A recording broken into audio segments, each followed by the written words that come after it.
ያዕቆብን ተከትሎት ሄደ። አንዷን ወደዳት አይደለ? ሊያ ወደዳት። ከ7 ዓመት እንደገና 7 ዓመት ጨመረበት። ከዛ በተከታታይ ደግሞ ደሞዙን ምን ያለ 10 ጊዜ ይቀይርበት ነበር ያዕቆብን ላባ። ከዛ መጨረሻ ላይ በጣም ከበደው። ከረጅም ዓመታት በኋላ እግዚአብሔር እንደተናገረው ምዕራፍ 31 ላይ እንደሚመለስ ወደ ምድሩ እንደሚመለስ ነገረው እግዚአብሔር። ከዛ ምዕራፍ 31 ላይ እየተመለሰ ያለ ቀደም እግዚአብሔር ሰው እየተናገረ ነበር። ከዛ ወጥቶ በ3ኛው ቀን ነው ላባ ያዕቆብ ከዛ ምድር እንደወጣ የተነገረው። እየተከታተለው ላባ ቢያገኘው በነገራችሁ ላይ ይገለዋል። ወንድሙ ቢያገኘው ምን ይላል? ይገለዋል። 2 የሞት ደብዳቤ ያለበት ሰው ነው ያዕቆብ። ከወንድሙ ያመለጠ አሰምታን ከአጎቱ ያመለጠ ሰው ነው። አቅም ስላለው አይደለም ታውቃላችሁ ያዕቆብ ያመለጠ። እግዚአብሔር ተጠንቅቆለት። አሜን። እናቱ ያን ሞመንት ላይ ባሰማስባችሁ ኤሳው ይገሏል። በተዘዋዋሪ ላባ ተከትሎ ምን አለበት ይላል? ደረሰበት ይላል እግዚአብሔር። ደረሰበት። ከዛ እግዚአብሔር በጣም ድንቅ እኮ አምላክ በህልም ምን አለ? ተናገረ። አንድ ክፉ ነገር ብትናገር አሜን። አንድ ክፉ ነገር ብትናገረው እግዚአብሔር እንደዚህ ያስጠንቅቅላችሁ። አሜን። አርጋችሁ አሜን ብሉ። አሜን። እግዚአብሔር ያስጠንቅቅላችሁ። አሜን። በዚህ ምሽት ላይ ያስጠንቅቅላችሁ። አሜን። ስንት ነገር እንደሚሰራ ታውቃላችሁ? ስንት ነገር እግዚአብሔር እኮ ተጠንቅቆልን፣ እግዚአብሔር እኮ ጣልቃ ገብቶ ከዛ በኋላ ያዕቆብ ተገናኙ አይደለ? ተገናኙ። ብዙ ነገር ካስጠነቀቀ በኋላ እንደዚህ እኮ አስጠንቅቆኝ ነው አለ። ሐዘን አስጠነቀቀ ነው ምናምን ብሎ አወራው። ከዛ ተማማሉ፣ ለቀቀው። ምዕራፍ 32 ቁጥር 22 አካባቢ ላይ ግን ሁሉን ነገር አሻግሮ ለካስ ሁሉን ነገር ተደርጎለታል። ሁሉ ነገር ሆኖለታል። ያዕቆብ ተባርኳል። ሚስት ቢባል ሚስት አለው፣ ከአንድም ሁለትም በረከት አለው፣ ጠቦቶች አሉት፣ ሁሉ ነገር ተሳክቶለታል። ግን አንድ ቅር የሚለው ጉዳይ አለ። እንኳን እግዚአብሔር ከሱ ቢሆንም እንኳን እኔ ካንተ ጋር ነኝ እንኳን ቢለው ሪል እግዚአብሔር ሙሉነቱን አልሰጠውም ነበር። ጌታ የተባረከ ይሁን። ሁሉን አሻገረ የሚል ቃል አለ። ሁሉን አሻገረ፣ ሚስቶቹን አሻገረ። ያለውን ነገር ምናልባት ወንድሜ መጥቶ ሊያጠቃኝ ይችላል ብሎ ስላሰበ ያለውን ሀብት እንኳን ከፍሎ ነው ያሻገረ። 2 ከፍሎ አሻገራቸው። ከዛ ለሊቱ ሙሉ ታገለ። አንድ ደስ የሚለኝ ቃል አለ። አሜን አሜን። ደስ የሚለኝ ቃል አባቱ አንተ ማነህ ሚል ቃል ተናግሮታል። አንተ ማነህ ሲለው በመሸወድ አይኖቹ ደና ስላልሆኑ እኔ ኤሳው ነኝ ብሎ ያዕቆብ አጭበርብሮታል።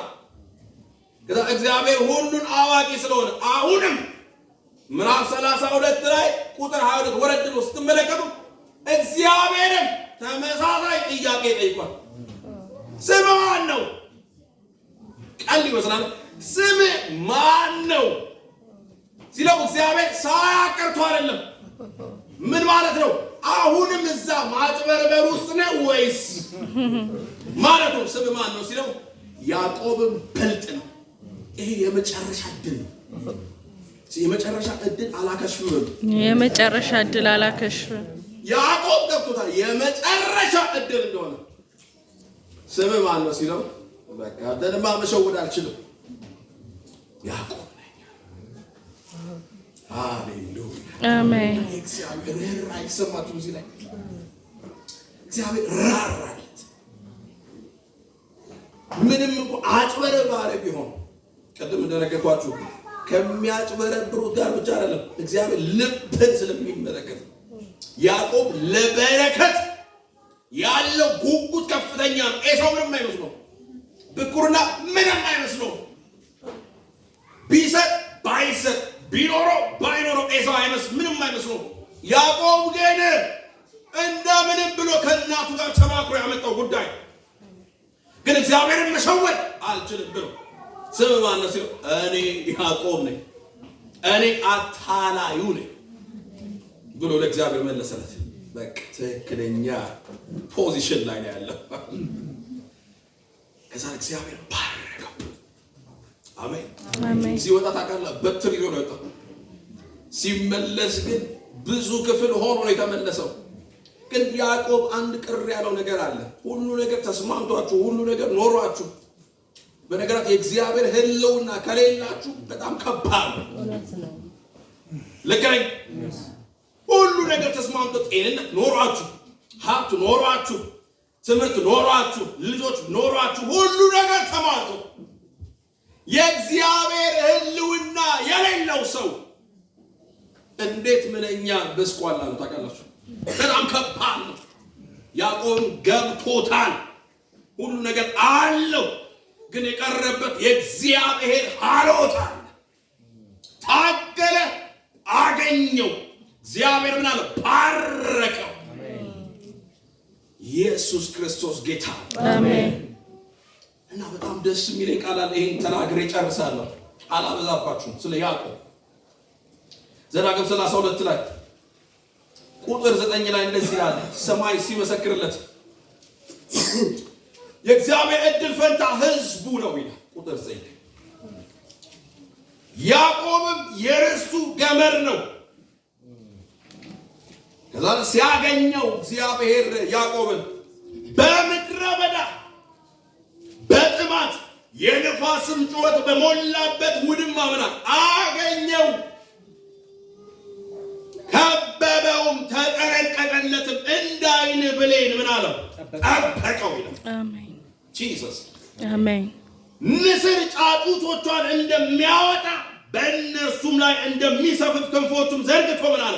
ወሰዳቸው። ሃሌሉያ አሜን።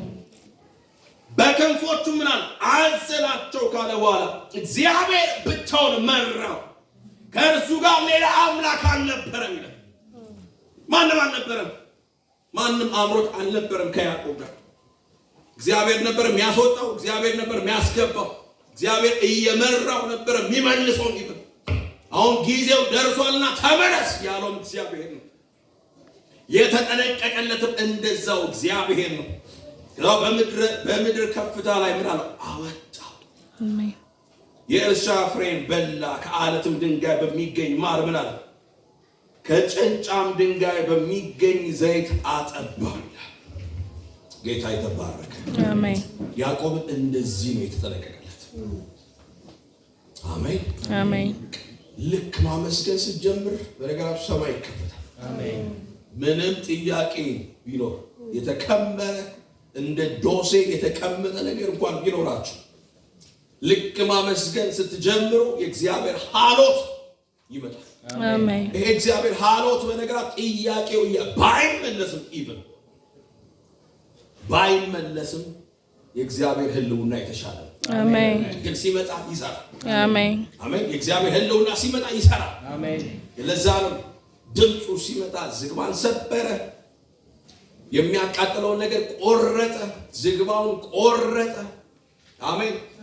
ማድረግ የሚጠበቅበት ነገር በጠቅላላ አደረገ። እግዚአብሔር ዙፋኑን ዘርግቶ ምን አለ? ተቀምጧል።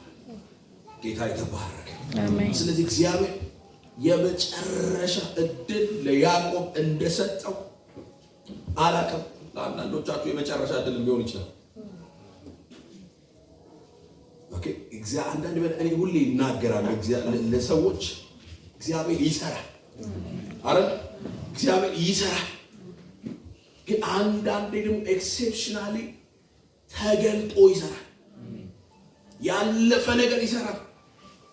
ልክ በዚህ ጊዜ ግን አንዳንድ ብልጥ የሆኑ ሰዎች ከእግዚአብሔር ጋር ምን አይሉ አይተላለፉ። ሁሌ ኮንሽስ ናቸው።